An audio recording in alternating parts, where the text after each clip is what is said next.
Bismillahirrahmanirrahim. Assalamualaikum warahmatullahi wabarakatuh.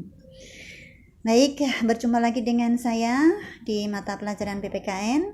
Kita akan memberikan beberapa informasi tentang materi-materi yang harus teman-teman pelajari selama satu semester ini ya. Baik, untuk mempersiapkan materi, untuk mempersiapkan penilaian akhir semester, kita akan memulai materi-materi apa yang harus kita pelajari agar supaya nanti kalian bisa mengerjakan penilaian akhir semester dengan baik. Materi-materi yang harus kita pelajari selama satu semester ke depan. Baik, sebelum kita mulai, mari kita berdoa dulu dengan membaca basmalah bersama-sama. Bismillahirrahmanirrahim. Melanjutkan materi selama satu semester ke depan yang perlu Bapak ungkapkan, yang harus kalian pelajari teman-teman, yaitu tentang pertama adalah kasus-kasus pelanggaran hak dan pengingkaran kewajiban warga negara. Ya. Kemudian yang kedua yaitu tentang praktek perlindungan dan penegakan hukum untuk menjamin keadilan dan kedamaian. Yang ketiga adalah pengaruh kemajuan ilmu pengetahuan dan teknologi terhadap NKRI. Dan yang keempat adalah dinamika persatuan dan kesatuan bangsa sebagai upaya menjaga NKRI.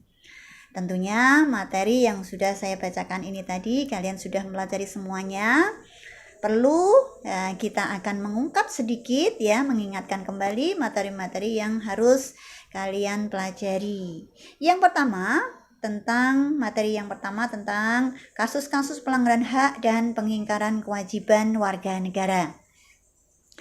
Nah, di situ nanti kalian akan mempelajari tentang hak dan kewajiban warga negara. Kalian juga sudah mempelajari apa pengertian hak, apa pengertian kewajiban warga negara. Kemudian yang kedua yang perlu kalian pelajari juga tentang kasus-kasus pelanggaran hak dan kewajiban warga negara. Ya, kalau seseorang itu melaksanakan kewajibannya, tentunya mereka akan memperoleh haknya.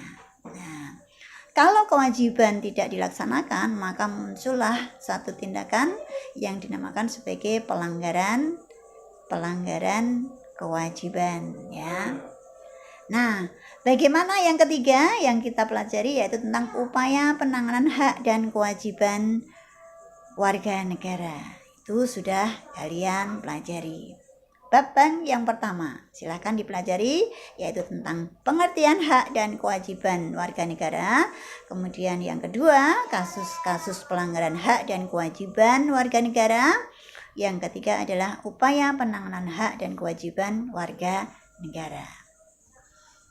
Nah, dalam kasus-kasus ya, itu yang harus kalian pelajari.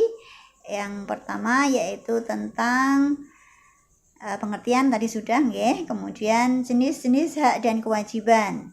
Ini diatur dalam pasal-pasalnya dalam Undang-Undang Dasar 1945, yaitu dalam pasal 26 ayat 1 dan 2, kemudian pasal 27 ayat 1, kemudian pasal 29 ayat 1, pasal 28, pasal 30 ayat 1 dan pasal 31 ayat 1 dan pasal 32 serta pasal 33 dan 34.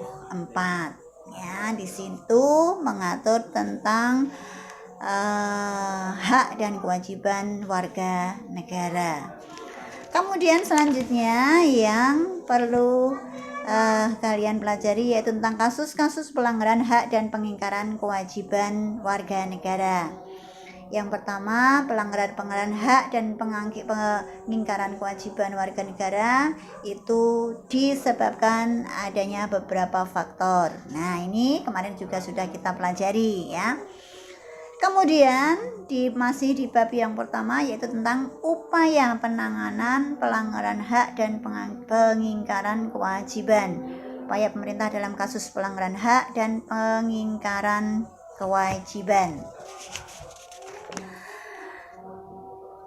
itu nggih, bagaimana upayanya? Yang pertama penegakan hukum atau supremasi hukum harus ditegakkan, kemudian mengoptimalkan peran lembaga-lembaga selain lembaga tinggi negara, kemudian yang ketiga peningkatan kualitas pelayanan publik, yang keempat meningkatkan pengawasan diri masyarakat dan lembaga-lembaga politik, ya, kemudian meningkatkan penyebar luasan prinsip-prinsip kesadaran bernegara, yang selanjutnya meningkatkan profesionalisme lembaga.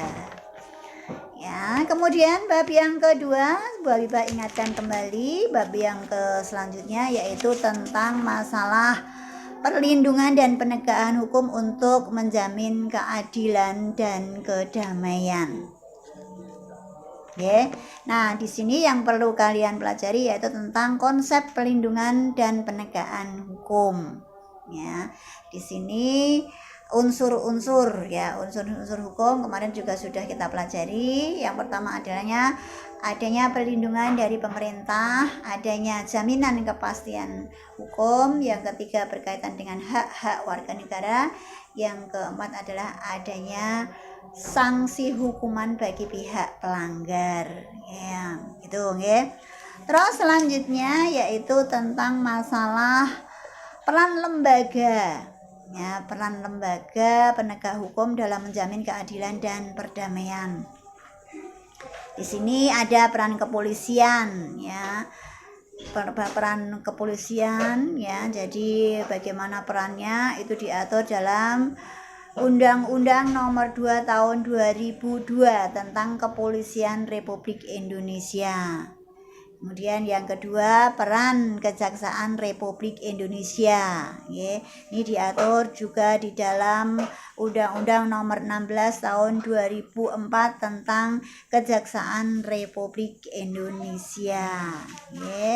Nah, selanjutnya bagaimana peran hakim sebagai pelaksana kekuasaan kehakiman?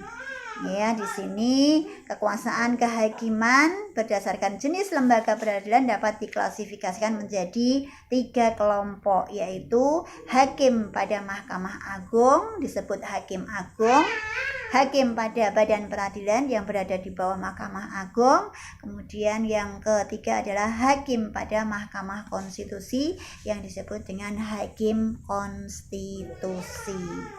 Kemudian yang keempat adalah peran advokat. Advokat, ya, diatur di dalam pasal Undang-Undang Nomor 18 Tahun 2003 tentang advokat. Nah, berbagai kasus pelanggaran hukum, ya, berbagai kasus pelanggaran hukum di mana akan terjadi pelanggaran hukum manakala mereka melakukan, ya, sesuatu kegiatan atau sesuatu perilaku yang menunjukkan ketidakpatuhan terhadap hukum, ya, yang disebabkan karena satu, pelanggaran hukum oleh pelaku pelanggar, kemudian yang kedua, hukum yang berlaku sudah tidak sesuai lagi dengan tuntutan kehidupan. Yang selanjutnya, bagaimana dinamika pelanggaran hukum, partisipasi masyarakat dalam perlindungan dan penegakan hukum. Ini adalah bab yang kedua. Kemudian yang perlu kalian pelajari juga di bab yang ketiga. Bab yang ketiga yaitu tentang masalah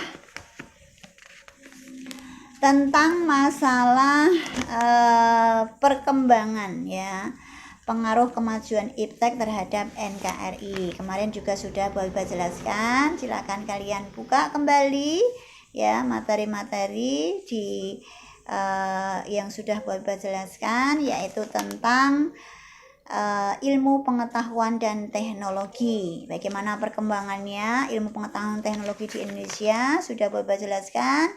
Kemudian lembaga-lembaga, ya, lembaga-lembaga untuk mengembangkan potensi ilmu pengetahuan dan teknologi di Indonesia. Itu sudah. Terus kemudian yang selanjutnya, faktor-faktor yang mempengaruhi perkembangan iptek di Indonesia, adanya arus globalisasi, sumber daya manusia dan kebijakan pemerintah, sarana dan prasarana, serta dimensi budaya. Nah, di situ juga ada dampak positif dan negatif perkembangan ilmu pengetahuan dan teknologi di Indonesia. Silakan kalian pelajari. Selanjutnya di bab yang 4, yang ini juga materi terakhir yang sudah Bu Haibah jelaskan, yaitu tentang dinamika persatuan dan kesatuan bangsa sebagai upaya penegakan NKRI. Itu silakan kalian pelajari tentang hakikat persatuan dan kesatuan, ya, dimana berdasarkan konsep wawasan Nusantara, negara kita memiliki karakter, ya, ada beberapa karakter, itu sudah Bu Haibah jelaskan. Silakan dipelajari, dibuka buku catatannya lagi. Kemudian selanjutnya yang perlu kalian pelajari juga tentang konsep NKRI dalam kehidupan berbangsa dan bernegara, dan faktor-faktor pendorong serta penghambat persatuan dan kesatuan bangsa. Nah, ini adalah materi untuk persiapan penilaian akhir semester.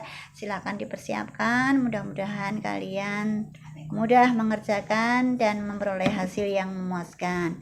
Demikian, mudah-mudahan bermanfaat. Bapak tutup untuk pertemuan kali ini dengan Assalamualaikum warahmatullahi wabarakatuh.